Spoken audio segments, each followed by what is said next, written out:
In today's video, we're going to talk about the ideal order for your investments when you are a high income earner.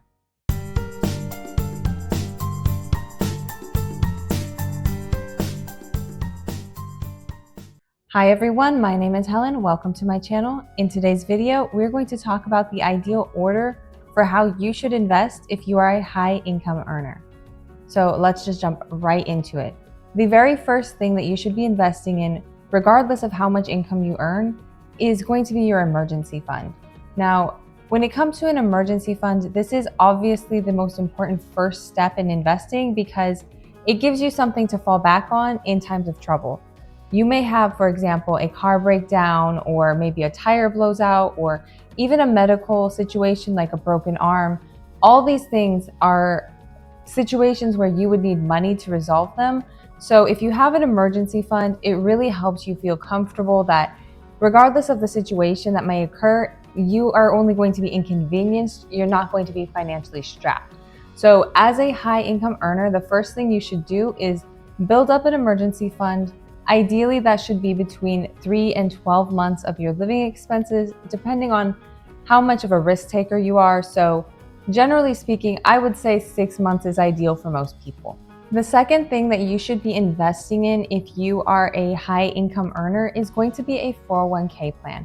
Now, regardless of how you plan to manage your retirement accounts, you should at the very minimum put in however much your company matches for your investments. That is a guaranteed 100% return. So if you have a company match of, let's say, 4%, and you put in that amount, let's say it's $4,000 throughout the course of the year, your company at the end of the year is going to match that $4,000, and then you're going to have $8,000 that you're now putting that money to work for your investments. Of course, I personally believe that you should be completely maxing out your 401k plan, but the exact amount that you feel comfortable putting into that account, and also the amount that you can comfortably invest in a 401k, is going to vary based on your financial situation. However, as a general rule, you want to start with your 401k plan before you turn into other investments or look at different options for money that you can withdraw very easily. That ensures that your future is taken care of, even if in the present you have some concerns about how your money is going to be handled. The other benefit of a 401k plan is that you are going to be getting some tax benefits from that, so you really should maximize that one. And if you want to know more about 401k plans, you can check the link in the description. There's going to be a link to one of my previous videos on the subject, so please do check that out. The third thing you should be putting your money into if you have a high income is going to be a stock purchase plan. Those are usually available through your employer, so it's an employee plan. And if your company does offer this, it's a great way to make a little extra money. The way that these work is that the company will allow you to put in a certain amount of money into a purchase of the company's stocks. So whatever company you work for, you're buying their stocks. Now, the amount that you buy obviously depends on how much you decide to put into that, but most companies offer a discount on those stocks to their employees. The exact amount of a discount can vary, but typically it's going to be about 15%.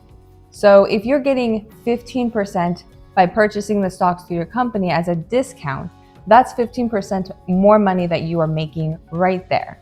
The other thing to consider when it comes to a stock purchase plan is that your employer usually will not require you to hold on to those stocks once you've bought them. So you can just take those stocks that you've bought at a 15% discount, sell them, and now you have 15% extra to work with to buy other investments that you may be interested in.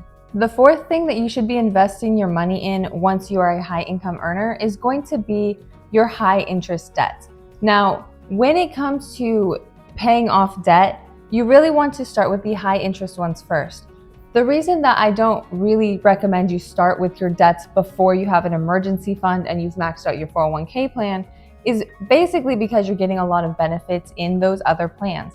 But once you have your 401k plan, now it is completely set. You have an emergency fund. You don't really need to touch that any further. And you've already decided whether or not to put your money into a stock purchase plan from your employer. Now you're ready to start tackling some of those high interest debts. Typically, you want to be tackling your credit cards first. Maybe you have student loans that are very high interest or variable interest, or maybe you want to invest your money into something like a personal loan that you want to pay off. The point is, you want to invest your money after that into your high interest debts. As a rule, I would say if you have a high interest debt, that is an emergency situation. You need to pay that off as quickly as you can. So act as if you're running away from a fire. You need to focus on that debt as soon as you can. So that is where I would put money if I was a high income earner and I wanted to know what to do and what order to start with my investments. The fifth thing that you want to invest in when you are a high income earner is going to be a brokerage account. Now, a brokerage account allows you to buy different types of investments. So you can invest in index funds, ETFs, or mutual funds. These are all related to the stock market and their equities. And you can also buy individual stocks. A brokerage allows you to buy different types of investments based on what your goals are and what you're interested in.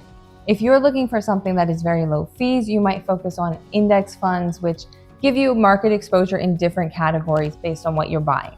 Otherwise, you might want something a little bit more focused on specific areas, or perhaps you want something that's got someone actively trading within it.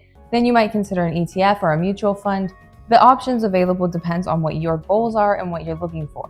But you want to invest in a brokerage only after you have already settled your other accounts and you no longer have those high interest debts. When it comes to investing as a high income earner, the sixth thing, and this is my final recommendation generally, would be to invest in real estate. Now, when it comes to real estate, that's where you have house and property investments. That's where you may have rental investments, or maybe you're considering REITs, which are real estate investment trusts. Regardless of which way you decide to go about it, you do want to have some exposure to real estate as a hedge against other types of investments. Typically, you want to have maybe between 20 and 30% of your overall portfolio in some kind of real estate. Now, of course, when it comes to real estate, you may have a few different options based on where you are financially. Perhaps you're not at the point where you could buy a house or buy a rental property. So maybe you'll consider REITs instead, which are much lower initial investments. It's basically a trust of different properties that you can own, in part similar to the way that you buy an ETF or a mutual fund in stocks. You basically own a portion of whatever properties are within those REITs. The other way that you can invest in real estate is, of course, buying your own property and your own home. And obviously, this is something where you'll want to consider if you want to buy a house on a mortgage, pay it in cash, or how you want to go about that. And if you're the type of person who wants to be completely debt-free and perhaps you already have a mortgage, then maybe invest in paying off your mortgage before you consider other investments in real estate. That's it for today's video. If you liked the video, please subscribe and I will see you in the next one.